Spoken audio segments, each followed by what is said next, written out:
हाय दोस्तों, नमस्कार। मैं हूं और मैं चंद क्लासों अपन बात करें क्लास 12 पॉलिटिकल साइंस में अपना चैप्टर चल रहा है दूसरा, सत्ता के समकालीन केंद्र। इसमें अपन टॉपिक वाइज अपन इसको देखेंगे।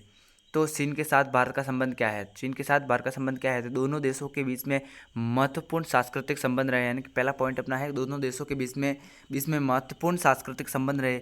और सेकंड अपना पॉइंट है कि भारत और चीन के राजनीतिक संबंध और उतराव चढ़ावों के बाद भी वर्तमान में सौहार्दपूर्ण रहें। क्या रहे? सौहार्दपूर्ण रहे। उसके बाद तीसरा पॉइंट अपना है कि भारत व चीन ने व्यापारिक तथा आर्थिक क्षेत्र में पिछले कुछ वर्षों में उल्लेखनीय प्रगति की और 1999 से दोनों के बीच व्यापार 30% सालाना दर बढ़ रहा है। यानी कि प्रश्न में ऐसा है कि 1999 से भारत और चीन के बीच में व्यापार का सालाना कितना प्रतिशत बढ़ रहा है? तो कितना प्रतिशत बढ़ रहा है? 30%। कितना? 30%। उसके बाद बात करेंगे सेकेंड पॉइंट पर। तो सेकेंड पॉइंट है कि दोनों ने चिकित्सा, विज्ञान, बैंकिंग क्षेत्र, ऊर्जा के क्षेत्र में सहयोग बढ़ाने की सहमति की है। क्या क्या? दोनों ने शिक्षा और विज्ञान, बैंकिंग, ऊर्जा के क्षेत्र में अच्छा कार्य किया है, कार्य कर रहे हैं। उसके बाद बात करेंगे अपन, पॉइंट है पांचवा, शिक्षा के क्षेत्र की बात हो रही है अब। और तो है शिक्षा के क्षेत्र में भी दोनों के मध्य सहयोगी संबंध बढ़ रहे हैं, यानी सहयोगी संबंध बढ़ रहे हैं। और ये पॉइंट अपने 5 पॉइंट थे जो थे भारत और चीन के दोनों के संबंध तो सकारात्मक थे। उसके बाद बात करेंगे अपन नकारात्मक संबंध क्या रहे इनके बीच में। तो अब आएगा नकारात्मक संबंध। क्या आएगा? नकारात्मक संबंध। तो इधर से चेंज हो गया पेन, पेन को वापस सही तरह से ले जाना पड़ेगा। तो क्या रहेगा? नकारात्मक संबंध क्या है? तो दोनों देशों के बीच, यानी कि दोनों देशों के बीच में सीमा विवाद लंबे समय से चला रहा है, सीमा विवाद के चक्कर में। उसके बाद है तिब्बत। उसके बाद क्या है कि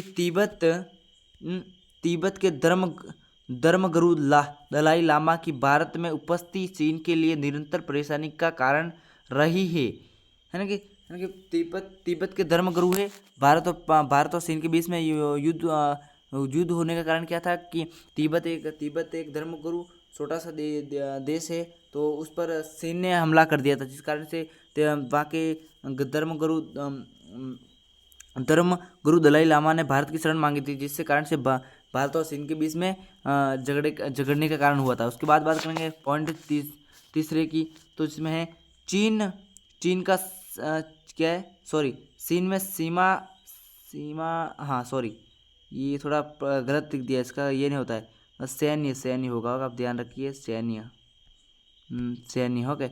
तो इसमें है चीन का सैन्य आधुनिकीकरण भी भारतीय का चिंता का विषय बना है ना, कि चीन का सैन्य आधुनिकीकरण भी भारत का चिंता का विषय बना है। उसके बाद बात करेंगे अपन पॉइंट नंबर चौथे की। तो संयुक्त राष्ट्र में आतंकवादी विरोधी में भारत प्रस्ताव के विरोध चीन द्वारा पाकिस्तान का समर्थक देना है, इसमें भी टकराव है। कि क्या टकराव है? कि यानी कि संयुक्त राष्ट्र संघ में आतंकवादी विरोधी भारत तक प्रस्ताव देता है चीन द्वारा। तो चीन मतलब ये चीन एक आतंकवादी भी है, इसको मानता है चीन, इसलिए इसके बीच में भी लड़ाई होने का ये कारण है। उसके बाद बात करें नेक्स्ट अपन क्वेश्चन पर।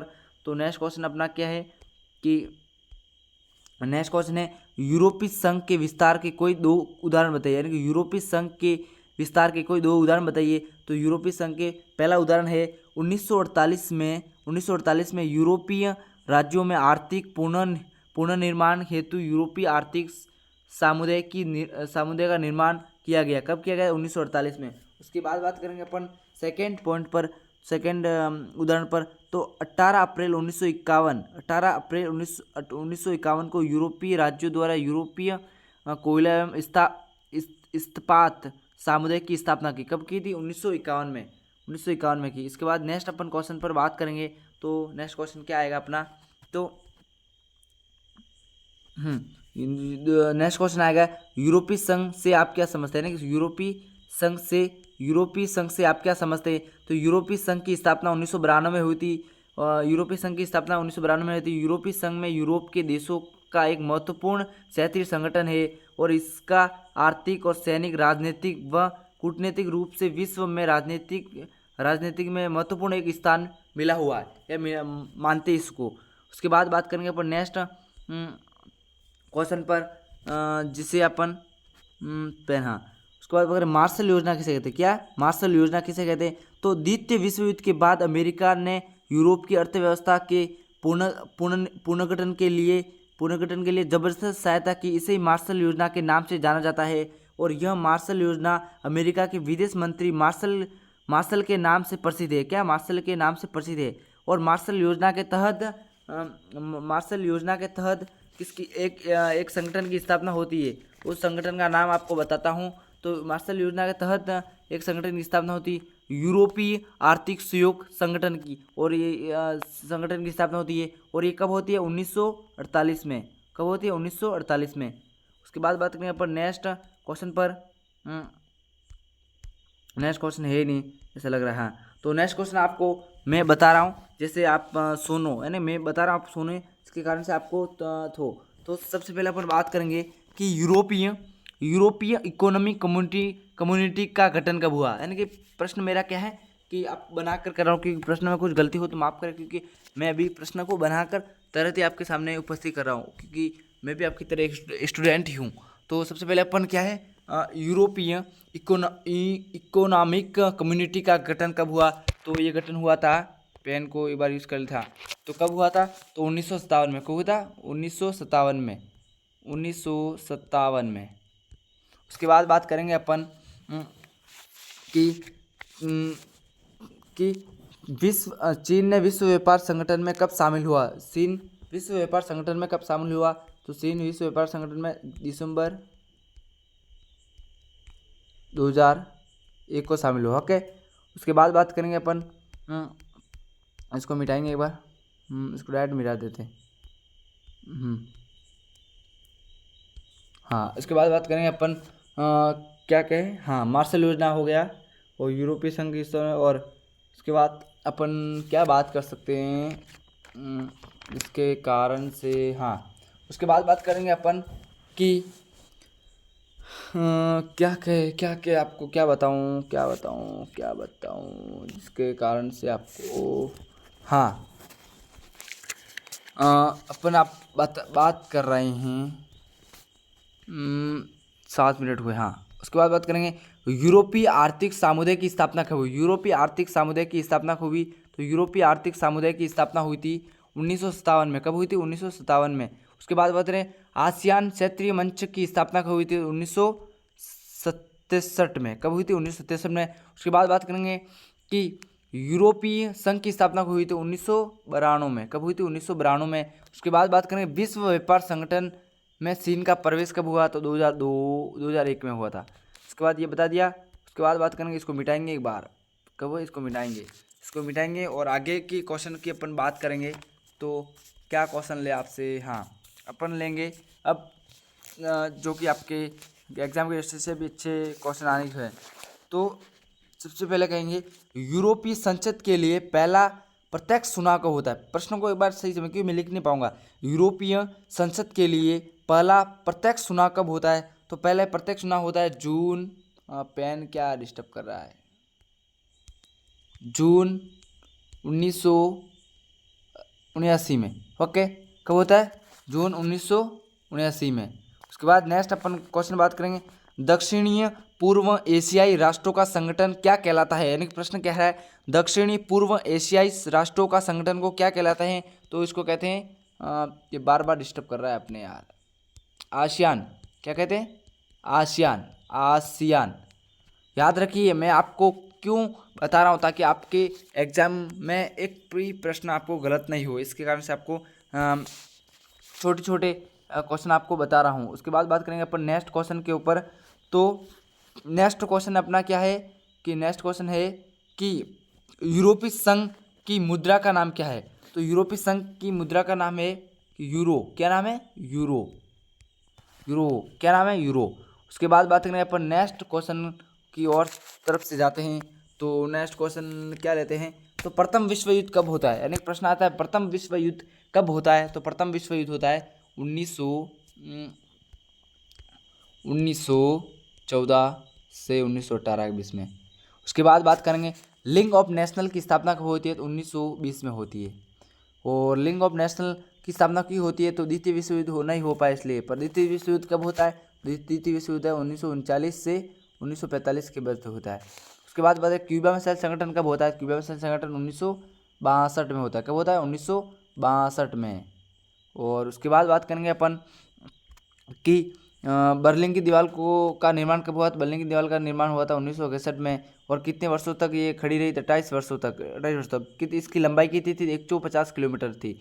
और कब गिराई थी, 1999 को गिराई थी। ओके, उसके बाद नेक्स्ट अपन बात करें, इसको एक बार मिटाएंगे पूरी डिटेल से। हाँ, उसके बाद बात करेंगे अपन चैप्टर के वाइज। तो जर्मनी का एकीकरण कब हुआ, आपको पता ही है। तो जर्मनी का एकीकरण हुआ था 1990 में। कब हुआ था, 1990 में। और उसके बाद बात करेंगे कि क्या नाम रे, क्या लेते अपन प्रश्न, क्या लेंगे हाँ, क्या ले दूसरा क्वेश्चन की बात करेंगे अपन। सैन्य यानी कि सैन्य व्यस्त के लिहाज से विश्व में जापान का क्या स्थान है, तो 7वां स्थान। क्या सैन्य व्यस्त के लिहाज से विश्व में जापान का कौन सा स्थान है, तो 7वां स्थान है। कौन सा, 7वां। प्रश्न आने की संभावना, इसलिए मैंने आपको करवा रहा हूँ ये प्रश्न। जो नहीं आने की संभावना है मैं उसको हाथ भी नहीं लगाता हूँ, मुझे पता है कौन सा आने की संभावना होती है, इसलिए आपको ये प्रश्न करवा रहा हूँ। उसके बाद बात करेंगे अपन कि हाँ, समाजवादी चीन ने खेती का निजीकरण कब किया, तो कब किया था, 1982 में किया था। कब किया था, प्रश्नों को पढ़िए। समाजवादी चीन ने खेती का निजीकरण कब किया, तो 1982 में किया था। उसके बाद करेंगे अपन बात तो नेक्स्ट क्वेश्चन की, क्या करें। हाँ, भारत ने लुक ईस्ट की नीति कब अपनाई थी, तो भारत ने लुक ईस्ट की नीति अपनाई थी 1991 में। कब हुई थी, 1991 में अपनाई थी। उसके बाद बात करेंगे कि चीन की साम्यवादी क्रांति कब हुई थी। चीन की साम्यवादी क्रांति हुई थी कि अक्टूबर 1949 को हुई थी। और किसके नेतृत्व में हुई थी, माओ के नेतृत्व में हुई थी। उसके बाद बात करेंगे अपन नेक्स्ट क्वेश्चन के ऊपर।